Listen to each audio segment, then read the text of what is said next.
ये कैदी हर दिन सिर्फ एक ही काम करता था, जानबूझकर जेल प्रहरी के करीब जाना और उसकी कमर में लटकी चाबियों को ध्यान से देखना। कोठरी में लौटकर वह उन चाबियों की रूपरेखा बेहद बारीकी से बनाता। उसमें जरा सी भी गलती नहीं होनी चाहिए थी। किसी छोटे से छोटे विवरण को भी वह दर्जनों बार बनाता, बस इसलिए कि चाबी का रूप अधिकतम सटीकता से दोहराया जा सके। लेकिन जब प्रहरी तलाशी पूरी कर लेते तो वह एक तीली जलाता और जेल के दरवाजे के ताले के छेद को ध्यान से देखता। फिर एक सफेद कागज लेकर बहुत सावधानी से चिपकाकर हाथ से बार बार रगड़ता। इस तरह उसे ताले के छेद की बाहरी बनावट मिल जाती। लेकिन अंदर की बनावट कैसे पता चले? तरीका बहुत सरल था। कागज को बेलन की तरह मोड़कर धीरे धीरे ताले के अंदर डालना, फिर एक लकड़ी की छड़ी से उसे लगातार आगे पीछे घुमाना। लगभग 20,000 बार की रगड़ के बाद मार्क ने ताले की गहराई का सही अंदाजा लगा लिया। फिर भी वह जरा भी खुश नहीं था, क्योंकि चाबी बनाने की सामग्री एक बड़ी समस्या बन चुकी थी। अगले दिन नहाते समय मार्क ने अपनी स्थिति एक सहकैदी को बताई और उससे मदद की उम्मीद की। 2.5 मिनट तक सोचने के बाद सहकैदी को अचानक एक तरीका सूझा, लेकिन वह बेहद खतरनाक था। आजादी पाने के लिए मार्क को जोखिम उठाना ही था। इसलिए जब वह बड़ाई खाने में काम कर रहा था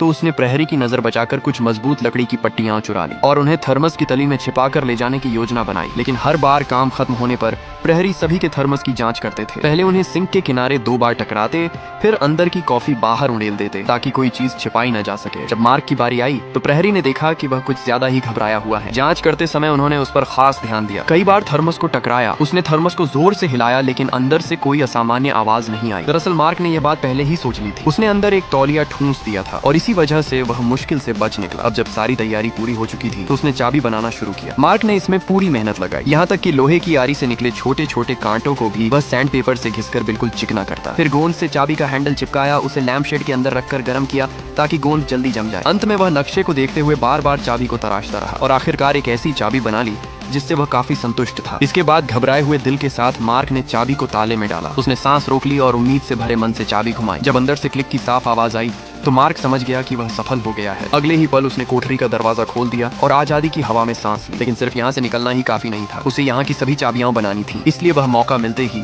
मार्क प्रहरी की कमर में लटकी चाबियों को गौर से देखता और याद कर लेता। उसे ऐसी दर्जनों चाबियां बनानी थी, तभी वह जेल की सभी कोठरियों के ताले खोल सकता था। और हर चाबी बनाने के बाद वह उसका परीक्षण करता ताकि उसकी फरारी की योजना में जरा भी कमी न रहे। साथियों की आड़ में उस आदमी ने प्रयोग शुरू किया। वह हमेशा अपने साथ एक घिसने का औजार रखता ताकि जरूरत पड़ने पर मौके पर ही बदलाव कर सके। लेकिन इस बार एक अनहोनी हो गई। ताले का सिलेंडर घुमाते समय मार्क ने घबराकर महसूस किया कि चाबी अचानक फंस गई है और जैसे ही उसने जरा सा जोर लगाया, उसे अंदाजा भी नहीं हुआ कि चाबी 2 टुकड़ों में टूट गई। मार्क डर के मारे वहीं पेशाब कर बैठा और बदकिस्मती से उसी वक्त पहरे पर मौजूद साथी ने चेतावनी दी। सभी को तुरंत वापस काम पर लगने का आदेश मिला। मार्क की हालत ऐसी हो गई जैसे वह गर्म तवे पर बैठी चींटी हो। वह उंगलियों से पूरी ताकत लगाकर ताले के सिलेंडर को कुरेदने लगा। संकट की घड़ी में एक साथी जल्दी से कमरे से पेचकस ले आया। मार्क ने तुरंत ताले के सिलेंडर पर काम शुरू कर दिया। कदमों की आहट तेजी से नजदीक आती जा रही थी, यहाँ तक कि साथी भी घबराहट में अपनी जांघें पीटने लगा। किस्मत अच्छी थी कि प्रहरी के पहुंचने से ठीक पहले मार्क ने सारे लकड़ी के टुकड़े निकाल दिए, लेकिन कुंडी अब भी बाहर निकली हुई थी। प्रहरी के जाते ही मार्क ने हाथ में पकड़ा पोछा फेंका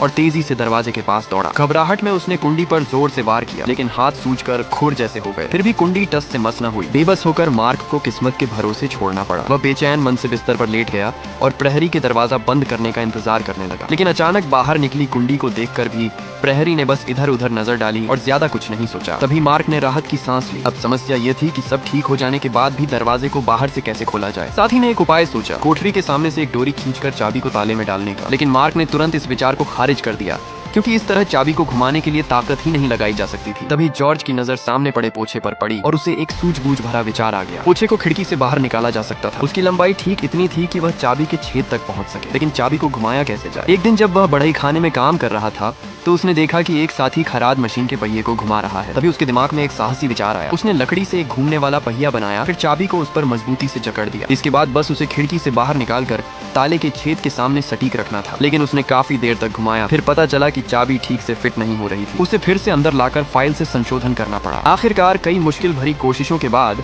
उस आदमी ने अंदर से ही दरवाजा खोलने में सफलता पा ली। लेकिन ठीक उसी समय गश्त पर लगा प्रहरी आ गया। अगर चाबी उसकी नजर में आ जाती तो सीधा मौत का रास्ता था। मार्क ने घबराकर चाबी निकालने की कोशिश की, लेकिन गलती से वह जमीन पर गिर गई। अब तो सचमुच सब कुछ बिगड़ गया था। अगर अगले दिन प्रहरी ने उसे देख लिया तो इतनी लंबी मेहनत पूरी तरह बेकार हो जाती। मार्क ये किसी भी हाल में बर्दाश्त नहीं कर सकता था। घबराहट में उसने वो च्युइंग गम निकाली जिसे वह अब तक खाने से बचा कर रखे हुए था। उसने एक झटके में उसे मुंह में डालकर जोर जोर से चबाया। फिर वह खिड़की के पास गया और पूरी ताकत लगाकर झाड़ू को जितना हो सके बाहर की ओर बढ़ाया। दरअसल झाड़ू के सिरे पर वही च्युइंग गम लगा हुआ था। मार्क उसकी चिपचिपाहट का इस्तेमाल करके चाबी को वापस चिपकाकर खींच लेना चाहता था। लगभग कामयाबी मिल ही गई थी, लेकिन जैसे ही वह बेहद सावधानी से झाड़ू को वापस खींचने लगा, उसे जरा भी अंदाजा नहीं था कि चाबी च्युइंग गम के साथ फिर से जमीन पर गिर पड़ेगी। मार्क इस घटना से बेहद बेचैन हो गया और उसकी भावनाएं भी फूटने के कगार पर थी, लेकिन वह जबरदस्ती खुद को संभाल सकता था और कोशिश जारी रखनी पड़ी, क्योंकि च्युइंग गम की चिपचिपाहट बस इसी एक बार काम आने वाली थी। मार्क को हर सेकंड की कीमत पता थी। खुशनसीबी से कई बार कोशिश करने के बाद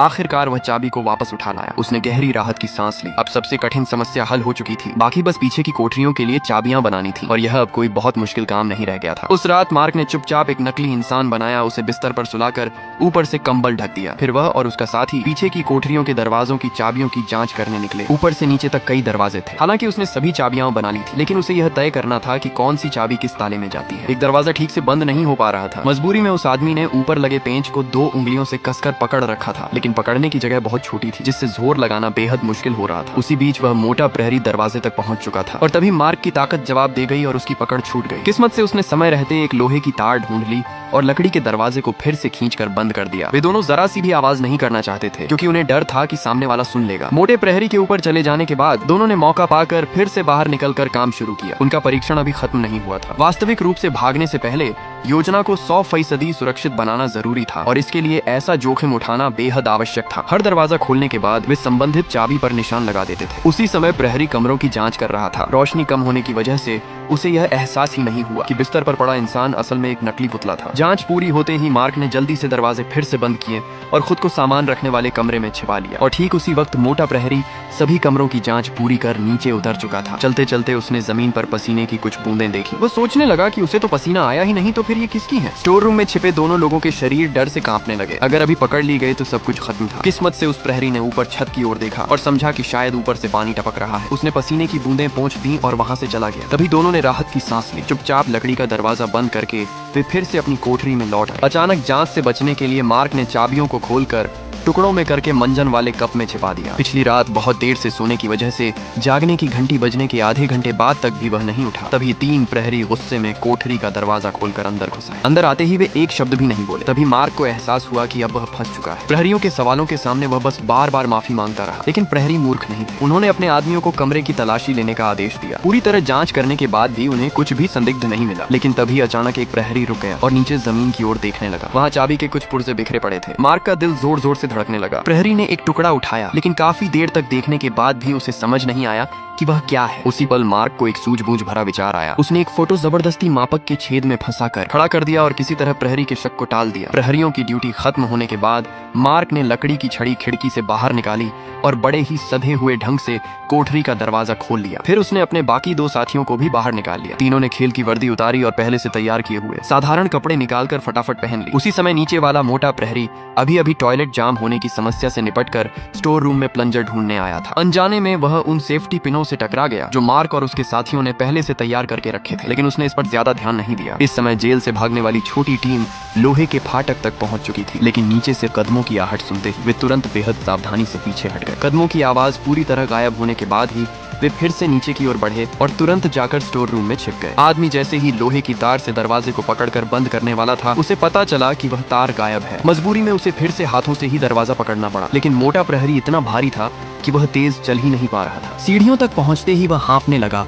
और काफी देर तक वहीं रुक गया। इससे आदमी की हालत खराब हो गई। जब वह लगभग हार मानने वाला था, तभी एक बूढ़े कैदी ने मदद की। उसने ऊपर से जोर जोर से प्रहरी को आवाज दी, जिससे आखिरकार वह आदमी ऊपर की ओर चला गया। तीनों ने तुरंत मौका देखकर अंदर से बाहर निकलने की कोशिश की और जल्दी से वहां का लोहे का फाटक खोल दिया। हर अगला दरवाजा खोलने के बाद चार्ली पीछे वाला दरवाजा फिर से बंद कर देता था। इस तरह एक खोलता जा रहा था और दूसरा बंद करता जा रहा था। ज्यादा देर नहीं लगी और तीनों आखिरी दरवाजे के सामने पहुंच गए। और उससे भी ज्यादा हैरानी की बात यह थी कि बाहर का मुख्य दरवाजा पहले से ही खुला हुआ था। तीनों ने एक दूसरे को कसकर गले लगा लिया और आने वाली आजादी का पहले ही जश्न मना लिया। लेकिन फिर उन्होंने अपने दिल की खुशी को दबाया, दरवाजे के पास ही तेजी से जूते और जैकेट पहने और आखिरी दरवाजा खोल दिया। मगर जैसे ही वे बाहर निकले, दीवार के ऊपर एक हथियारबंद प्रहरी गश्त कर रहा था। सौभाग्य से वे पहले से तैयार थे। उन्होंने एक छोटा सा दर्पण निकाला और उससे हालात का जायजा लिया। जैसे ही पहरेदार पीठ घुमाता, वे तुरंत तेजी से दरवाजे की ओर बढ़ जाते। इसी तरह तीनों बारी बारी से मुख्य द्वार तक पहुंच गए, लेकिन पीछे चल रहे 2 लोग अब भी डरे हुए थे और आगे बढ़ने की हिम्मत नहीं कर पा रहे थे। ये सब कुछ इतना अविश्वसनीय लग रहा था, लेकिन अब यहाँ तक आ ही गए थे